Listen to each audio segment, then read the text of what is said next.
Hello, friends. Welcome to another edition of HPA Global Insights. Today, I'm happy to welcome my friend Asa Waldstein to the show. He is the principal and founder of Supplement Advisory Group and Apex Compliance. Asa, how's it going, man? It's great. Really excited to be here. Thank you again for having me on. For those of you watching that have not yet had the pleasure to meet Asa in person, Asa, could you just give a brief intro to yourself and your kind of your life in the supplement industry? Okay, well, this is really a story of a person that followed their interest in herbal medicine into the supplement industry. So I actually have a certified clinical herbalism background. Many in the industry that I know now may not know that. And so that got me into making dietary supplements. I actually started making supplements in 2001. And a whole industry, for those of you that have been around a while, a whole industry wasn't like it was now. It was way different back in the early 2000s or before.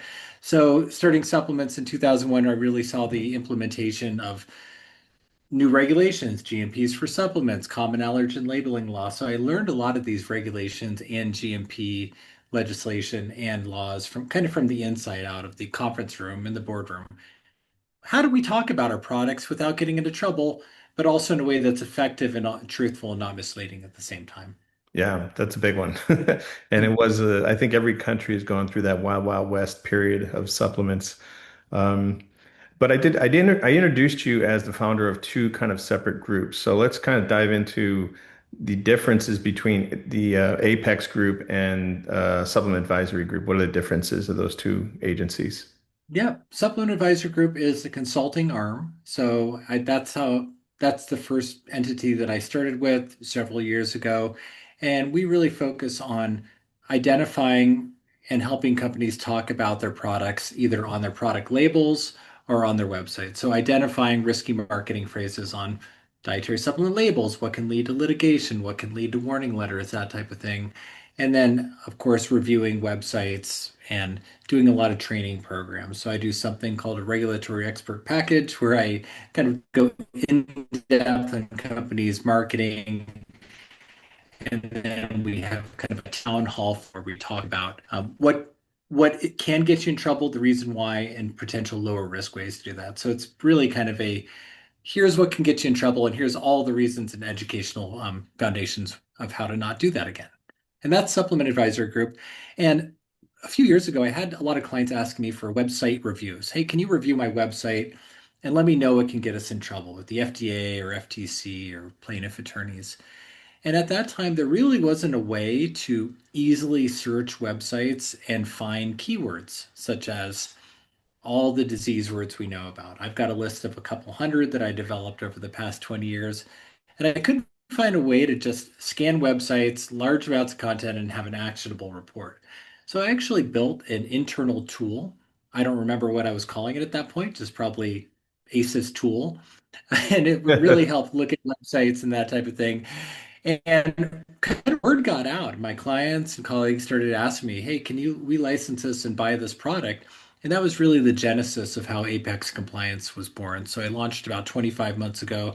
So Apex Compliance, in short, is a software tool that helps identify and replace risky marketing phrases on websites, videos, social media, YouTube, and any type of content before publishing. So on the consulting side, it's kind of in-depth label review, customized training, regulatory support, and then Apex Compliance is really, to be totally frank, a scaled version of my brain. So it's a computer software as a service, monthly and annual subscription product that helps identify and replace a lot of those triggers, again, that could lead to warning letters, litigation, or other issues. Well, I think it's a smart thing you did there because it really speeds up the process of a company, wanting an answer instead of having to track you down, set up a meeting and talk to you about it. They can just go ahead and use that tool. That's pretty cool. Yeah, and one of the things that I love about it is it is able to go through large amounts of data. So, for example, if I wanted to go through a website that had 50,000 web pages, I don't think I could ever do that. That would probably take me months. And one of the things I love about Apex is it can find those keywords in a matter of moments, even on huge, gigantic websites as well, too. So it's very comprehensive. Oh, very cool, very cool. So you did touch on social media there a little bit, with the websites. I'm sure everyone out there has been, scanning social media and TikTok and Instagram and all these things, and have seen at some point people, trying to sell or talk about supplements. Now, my question is, and I'm sure maybe some other people have this question, what happens with third parties that a company either has a relationship with or doesn't have a relationship with, and that third party person, that kind of influencer, gets on their platform and says, "Hey, this supplement cures cancer," or they say something like that. So just can you explain the difference between, if the company had or has a relationship with that influencer, be it a paid relationship, and then maybe an influencer just took it upon themselves to talk about the product without any relationship whatsoever to the company. What's the difference there regulatory wise? I like to categorize this as super fans or ambassadors of the company or influencers. Super fans are just people that love products. They're not compensated. They don't receive discount codes for posting. They don't receive free product. They're not paid. They don't have a kind of a commissions feedback or anything. They just love talking about those products. Brands love super fans, right? They can essentially, then maybe some parameters, but essentially say whatever they want. On the other side of that is the influencers, people that have got free product in exchange for a an honest review. Ambassadors, paid influencers, those are all grouped together in this kind of paid category. So back to the super fan side, they can essentially say whatever they want. But if the company then engages with them, so for example, if I'm a super fan and I say, I love Jeff's vitamins, they help my arthritis, I've got hair on my head, I'm smart, everyone loves me now. Now that's kind of I can say whatever I want. But if you as the company then like it, repost it, even comment on it, that's considered endorsing the testimonial or the review, and therefore it adopts market. So as brands, if you kind of stay away from public engagement with it, it's kind of this safer category. But the moment you even like it or anything, you adopt that as marketing, and therefore it's fair game for enforcement. Ah, okay. All right. So that's a really good point, that last section there about, a company sitting there going, "Wow, look at this guy. He just said all these wonderful things about us." And then the reaction would be like, "Hey, let's thumbs this up and maybe share it." And then getting yourself into some hot water there. Yeah, it's really fascinating. Then on the other side is some brands may think that their influencers are allowed to say whatever they want. And so the influencer, if they're talking about your product and they're being compensated in any way, even with free product, that's your marketing. So brands and the influencers are both kind of on the hook or have a level of liability and responsibility for ensuring what they say is correct. Hmm. Well, let me throw in a little story here from my days in China, and this is just, I think, something that the marketing departments maybe be interested in, knowing that things can kind of, go unnoticed. So there was a company, I won't say the name of it. It was an international company, and they had a POP, one of those kind of cardboard build outs that you put on the end of an aisle, and it had all this words on it, and it was in a Chinese supermarket. And it had all these claims on it, and it had, by Chinese standards and laws, illegal claims. And they got in trouble for it. And it was something that was like 2 years. This thing had been sitting around somewhere. Mm. Someone just threw it out on the show floor and didn't think too much about it. And then they got in trouble for it. So with your system, um, with this in mind, would your system be able to pick up kind of font, or if, and the reason they got hit, I think, is someone took a picture of it and put it on social media in China. Would the system be able to pick up that stuff? Yeah, anything online, of course, is fair game for enforcement, and it is a category multiplier. So if it's in a store or at a trade show, what's the likelihood of an agency or authority coming by and seeing that? I don't know. Maybe it's pretty low. But once it's online, it's active marketing and it's, again, fair game for enforcement forever and ever. So even if it's a 2-year-old post, according to US regulatory standards is considered active marketing. So yeah, Apex Compliance is actually really good at using what's called OCR, optical character recognition technology, at finding any text within images. It's great. It's relatively new-ish, to use at a commercial scale. So, for example, if that company would have um, connected their social media, Facebook, Instagram, Apex Compliance can go through all the old images and find text within every old images, spoken word and videos using transcription software, and then also that just written text as well too. So yeah, it should have been able to identify that, at least in theory. Now let's stay with kind of the digital world here for a moment and just look at, Amazon being the big boy on the block. Amazon, other social media platforms, do they, to your knowledge, have any internal like scanning or delisting? If someone, you have your own Amazon store and you start throwing up claims on there, does Amazon, go ahead and have some kind of program to do that, or they just kind of leave it there and let FDA, FTC kind of, find it? Amazon's very proactive and they don't like bad press. So Mhm. Amazon is well known and not really liked by a lot of sellers for their kind of bot delisting program. So a bot may find a keyword that maybe is considered a compliance structure function claim related to blood sugar or blood pressure, for example. But Mhm. if the bot doesn't like it, it can lead to automatic delisting. And it's kind of hard to get things back up. So Amazon in particular's program is, they flag words like, again, blood pressure. Amazon recently, like they recently got a letter. It's an untitled letter from FTC, I believe, related to Made in the USA claims. So if you look at Amazon now compared with a few weeks ago, there's probably a lot less Made in the USA claims because Amazon doesn't want to get in trouble and doesn't like the bad press related to these warning letters. So Amazon kind of feeds, I think, I don't know what the process is, but feeds top of mind regulatory keywords into its algorithm. Again, I'm just guessing. And then the bots or the AI agents go out and kind of do the work. So made in the USA, I think is top of mind without a doubt for Amazon, especially things related to if it's a disease word, that's going to get you delisted almost every time.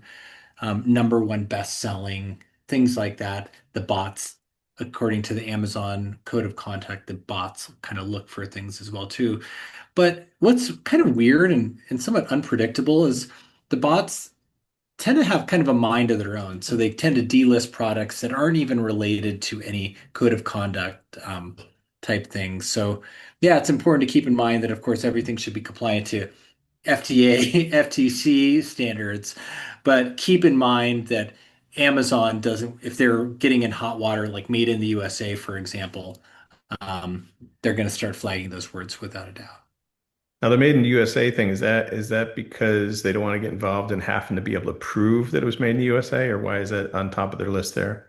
The untitled letter from FTC essentially said that the FTC believes that sellers on the Amazon platform are making made in the USA claims that are unsubstantiated. Basically, if a product was clearly made overseas and it had a made in the USA flag or tag on its image or Hmm. something, that was very clear to the FTC that they this is unsubstantiated. And because Amazon is a seller, then theoretically they have some type of responsibility for policing that. So Amazon's obviously not going to, I don't see a world where they'd request substantiation for every made in the USA claim. They'd rather companies just remove them, especially if the products are imported.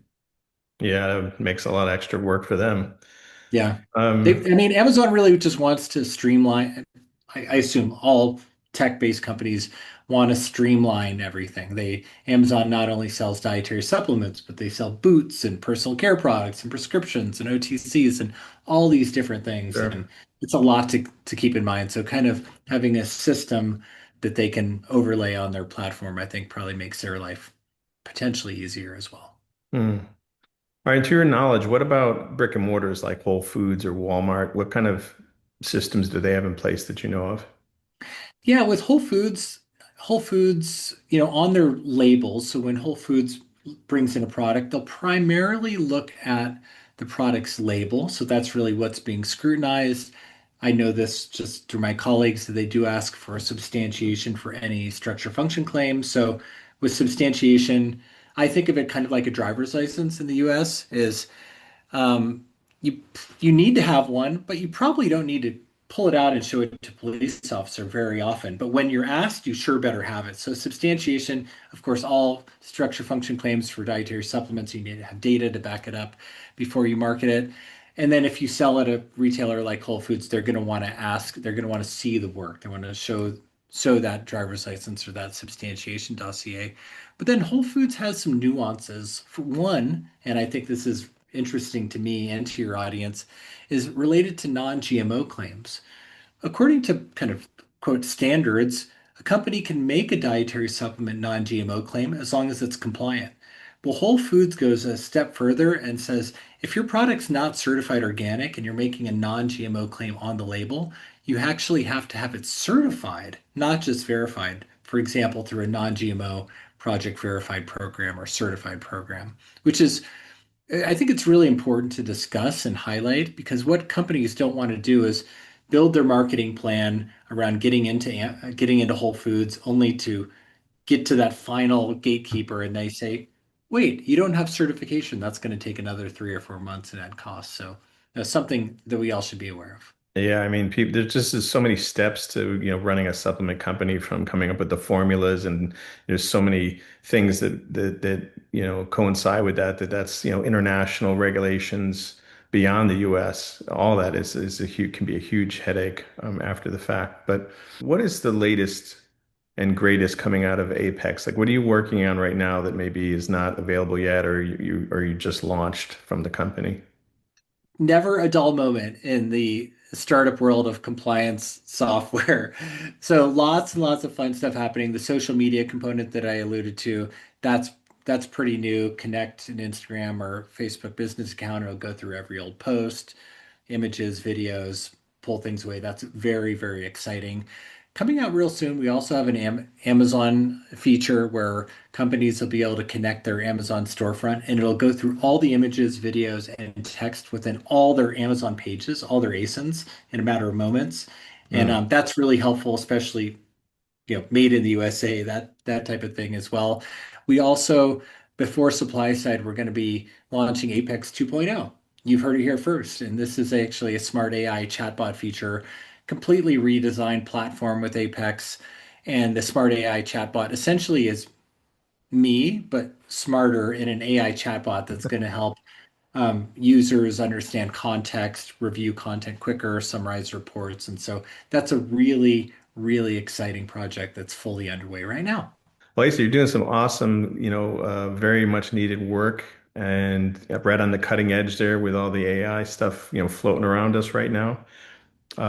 So thank you so much for joining us and going over all the details of your work and your companies and what, companies can get out of working with you. That's very cool. Um, and where are you going to be next? What's the next event you'll be at if people want to like kind of meet up with you or see you? I'm going to be at the SENPA. It's an independent natural food store organization, Soho Expo in Orlando. Hmm. in in September, the APA Botanical Congress, September, Cincinnati, of course, Supply Side Global in Las Vegas, and several other events in San Diego, Utah, and then a lot of online things. So I'm based out of Colorado, so I go to a lot of the Colorado networking events, but doing a lot of stuff online. You can always go to my website. This is my educational website, acewaldstein.com, and follow along with my Wording Letter Wednesday post, my appearances, speaking gigs, and that type of thing, and a lot of free resources as well too, videos and images and things like that. Yeah, very nice. All right, we'll put those links at the end of this session here. But thanks again for joining us. Appreciate your time, Asa. Yeah, my pleasure. It's really great talking with you. I've known you for a long time. I consider you a pal and a colleague. So love the opportunity to chat about some of my favorite topics, marketing, compliance, and technology. All right. Well, thanks to you, the audience, for joining us today, and we will see you next time on HPA Global Insights. Thank you. Bye-bye.